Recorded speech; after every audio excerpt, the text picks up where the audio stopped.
Hello everyone, welcome back again. In the continuation of communication series, today we are going to learn about the advantages of horizontal communication. So in the previous video, we have discussed about the meaning and purpose of horizontal communication. If you haven't checked it yet, so please go and watch it. So let's begin the advantages right now.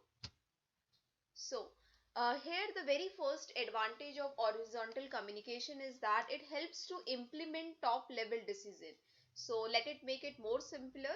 So इसका मतलब है कि देखिए अगर आपको पता है कि हॉरिजॉन्टल कम्युनिकेशन का जो भी फ्लो होता है वो आपका सेम लेवल ऑफ अथॉरिटी के बीच के लोगों के लिए होता है जिनके पास सेम पावर है रिस्पॉन्सिबिलिटी उनकी डिफरेंट हो सकती है लेकिन वो एक सेम पावर और अथॉरिटी को होल्ड करते हैं। तो यहाँ पर बोला गया है कि अगर कभी भी आपका जो टॉप लेवल डिसीजन क्रिएट करता है और उसको आगे एक्सेस करने के लिए बोलता है तो उसका बेस्ट इम्प्लीमेंटेशन हो सकता है वाया हॉरिजॉन्टल कम्युनिकेशन। कैसे? देखिए अगर आपका कोई एक टीम है और टीम में सभी लोग इक्वल हैं या इक्वल अथॉरिटी शेयर करते हैं तो वो टीम जो होगी उसमें कॉपरेशन बहुत ज़्यादा होगा और ये कॉपरेशन ये टीम स्ट्रेथनिंग ये टीम एफर्ट इस तरीके की जो भी म्यूचुअल फीलिंग्स होंगी वो कैसे आएंगी जब वहाँ पर हॉरिजॉन्टल कम्युनिकेशन बेटर तरीके से उसको वहाँ पर इम्प्लाई किया गया होगा, राइट। तो यहाँ पर कहा गया है कि अगर कोई भी टॉप लेवल मैनेजमेंट कोई भी डिसीजन बनाता है अगर वो चाहता है कि उसका ये डिसीजन बहुत अच्छे तरीके से इम्प्लीमेंट हो तो उसके लिए जो उसका बेस्ट मीडियम रहेगा वो क्या रहेगा? Horizontal communication. क्योंकि यहाँ पर टॉप लेवल के डिसीजन को एक्सेस करने के लिए या इम्प्लीमेंट करने के लिए बहुत ज़्यादा ज़रूरी है कि जो एक टीम है जो उस हरारकी पे जो लोग काम कर रहे हैं वो उन लोगों का आपस में कॉपरेशन बहुत ज़्यादा अच्छा हो तो वो कोई भी डिसीजन को अच्छे ढंग से या कोई भी पॉलिसीज को बहुत आसान तरीके से इम्प्लीमेंट करा सकते हैं। तो ये एक इसका क्या है? एडवांटेज है। तो देखिए एडवांटेज और डिसएडवांटेजेस हर एक चीज के होते हैं तो बस हमें उसको बैलेंस तरीके से यूज करना आना चाहिए। उसकी इफेक्टिवनेस पे अगर हम ध्यान देंगे तो डेफिनेटली आप कोई भी कम्युनिकेशन चैनल ले लीजिए वो उसका आपको प्रॉस ज्यादा आपको देखने को मिलेंगे। लेकिन आप इन्हीं चैनल्स का मिसयूज करेंगे किसी एक चैनल को एक्सेसिव वे में बढ़ावा देंगे किसी एक चैनल को कम करेंगे या सप्रेस करने की कोशिश करेंगे देन डेफिनेटली उसके बहुत सारे कॉन्स आपको देखने को मिलेंगे, राइट। सो पहला एडवांटेज यही कह रहा है कि अगर हॉरिजॉन्टल कम्युनिकेशन का ब्यूटीफुल तरीके से यूज किया जाए तो ये मदद करता है आपके टॉप लेवल जितने भी मैनेजमेंट लेवल पे या मैनेजरियल लेवल पे जितने भी डिसीजंस लिए जाएंगे उसको इम्प्लीमेंट करने में एक तरीके से आपकी वर्किंग एफिशिएंसी को भी ये बढ़ाता है, right. And the another important point about this horizontal communication, and it is two advantages in nature, that is it is a totally two-way process, right. Here I am stressing again that horizontal communication is a two-way process। आपको पता है कि communication की कोई भी process होगी अगर वो टू वे नहीं होती है तो हम बोलते हैं कि कम्युनिकेशन की प्रोसेस इनकम्प्लीट है, ठीक है। उसमें बहुत सारे बैरियर्स आ गए तो वो कंप्लीट नहीं हुई। जैसे कि आपने देखा होगा कि अपवर्ड और डाउनवर्ड में क्या हो रहा था? वन वे कम्युनिकेशन हो रहा था। देखो अपवर्ड प्लस डाउनवर्ड दोनों मिलाकर टू वे कम्युनिकेशन हो जाएगा। लेकिन आप ऐसे समझिए अगर किसी भी ऑर्गेनाइजेशन में सिर्फ और सिर्फ अपवर्ड कम्युनिकेशन है या डाउनवर्ड कम्युनिकेशन, अगर हम मान लें कि किसी भी ऑर्गेनाइजेशन में सिर्फ डाउनवर्ड कम्युनिकेशन है और अपवर्ड कम्युनिकेशन के वहां पर कोई भी चैनल नहीं है तो इससे क्या होगा? सुपीरियर हमेशा सबॉर्डिनेट को इंस्ट्रक्शन या डायरेक्शंस ही देते रहेंगे।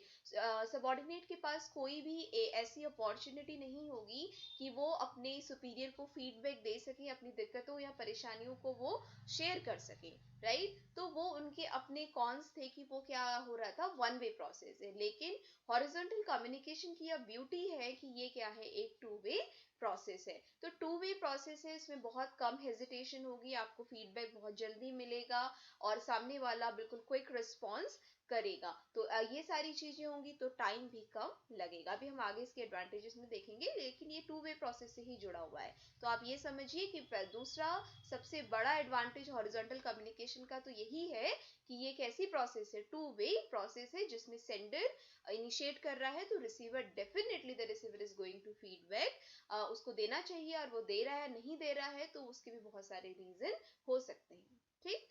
Next one is strengthening group effort. तो हमारा तीसरा पॉइंट कह रहा है कि ये आपके ग्रुप एफर्ट्स को स्ट्रेथन करता है। डेफिनेटली अगर ऑर्गेनाइजेशन में हॉरिजॉन्टल कम्युनिकेशन अच्छा है, लोग आपस में कॉर्डियल हैं, लोग आपस में अंडरस्टैंडिंग हैं, समझ रहे हैं एक दूसरे की बात को, तो डेफिनेटली जितना भी आपका ग्रुप एफर्ट होगा वो स्ट्रेथन ही होगा, वो वीकन नहीं होगा। ठीक। नेक्स्ट पॉइंट कह रहा है कि परफॉर्मिंग इंटर डिपार्टमेंटल कम्युनिकेशन। सो हॉरिजॉन्टल कम्युनिकेशन इसलिए भी यूज होता है कि इंटर डिपार्टमेंटल, देखिए एक ऑर्गेनाइजेशन में ये नहीं होगा कि सिर्फ एक ही डिपार्टमेंट है, एक कंपनी में बहुत सारे डिफरेंट डिपार्टमेंट्स मिलकर अपना अपना वर्क करते हैं जिससे कंपनी खड़ी होती है, राइट। तो ये हॉरिजॉन्टल कम्युनिकेशन इसलिए भी बहुत ज़्यादा ऑर्गेनाइजेशंस या कंपनीज में इसको बहुत कॉर्डियल वे से इम्प्लीमेंट किया जाता है ताकि इंटर डिपार्टमेंटल कम्युनिकेशन भी बना रहे। तो आपस में सारे डिपार्टमेंट्स जो इंटर डिपार्टमेंट है वो आपस में कोऑर्डिनेट करें, वो आपस में वर्क प्रोडक्शन को के बारे में बात करें।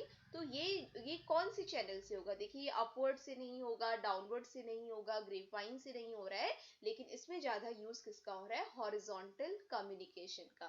ठीक।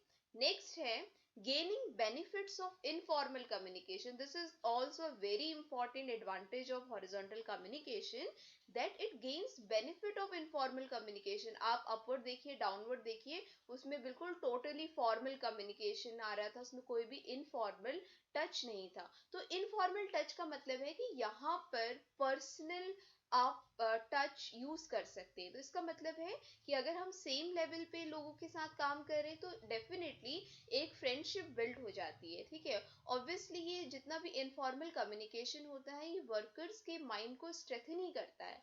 ठीक। उनकी दिक्कतों या परेशानियों को वो बांटता ही है। तो यहाँ पर कह रहा है कि ये हॉरिजॉन्टल कम्युनिकेशन की हेल्प से इनफॉर्मल कम्युनिकेशन के बेनिफिट भी मिलते हैं, बहुत ज्यादा फॉर्मेलिटी खत्म हो जाती है। और इनफॉर्मल कम्युनिकेशन के बेनिफिट मिलने का मतलब है कि हेजिटेशन बहुत हद तक कम हो जाती है, लोग हेजिटेट नहीं होते, खुलकर अपनी बात एक दूसरे से शेयर कर सकते हैं, राइट। सो ये है आपका gaining benefits of informal communication. Next is distortion free communication. आप इमेजिन करके देखिए, आप किसी भी ऑर्गेनाइजेशन में वर्क कर रहे हैं, आपकी 10 लोगों की टीम है, वो टीम बहुत ज़्यादा कॉर्डियल है, कोऑपरेटिव है, अच्छी है, बहुत ज़्यादा फ्लेक्सिबल है, आपका उनके साथ इनफॉर्मल कम्युनिकेशन बहुत ज़्यादा बढ़िया है, तो डेफिनेटली बहुत कम चांसेस होंगे कि आपकी इंफॉर्मेशन डिस्टॉर्ट हो, इंफॉर्मेशन चेंज हो। इंफॉर्मेशन चेंज या डिस्टॉर्ट कब होती है? देखिए इंफॉर्मेशन चेंज या डिस्टॉर्ट तब होती है जब मिसअंडरस्टैंडिंग हो जाती है, जब इगोस्टिक नेचर आ जाता है, अनहेल्थी कंपटीशन आ जाता है, राइट। तो डिस्टॉर्शन फ्री कम्युनिकेशन होगा अगर सब लोग कॉर्डियल होंगे, अंडरस्टैंडिंग होंगे, एम्पैथी होगी, right. Means they have the attitude of empathetic nature. So definitely the distortion is not going to be there. तो कोई भी चेंज ऑफ इंफॉर्मेशन नहीं होगा। तो नहीं होगा तो ये किस में आ जाएगा? आपका फायदे में आ जाएगा, जिसको हम एडवांटेजेस कहते हैं। नेक्स्ट वन इज, जैसे मैंने आपको बताया था कि ये सारी चीजें, कोई मिसअंडरस्टैंडिंग नहीं, कोई डाउट्स नहीं, कोई मिसहैपनिंग्स नहीं, तो definitely you are going to gain immediate feedback. तो आपको तुरंत फीडबैक मिलेगा, आपकी वर्किंग एफिशिएंसी बढ़ेगी, टाइम बहुत कम यूज होगा, मतलब टाइम वेस्ट नहीं होगा। ठीक है। Next one is immediate feedback, then definitely it will save your precious time, right. And the last one is coordinate. तो हॉरिजॉन्टल कम्युनिकेशन को अगर हम अच्छे ढंग से एक्सेसिवली यूज करें तो definitely everything is going to be cordial, everything is going to be very smooth functioning, and each and every worker of that organization will be very much happy to work there. So these are the advantages of horizontal communication. I hope it is clear to everyone. So that's all for today's video. Thank you so much for listening.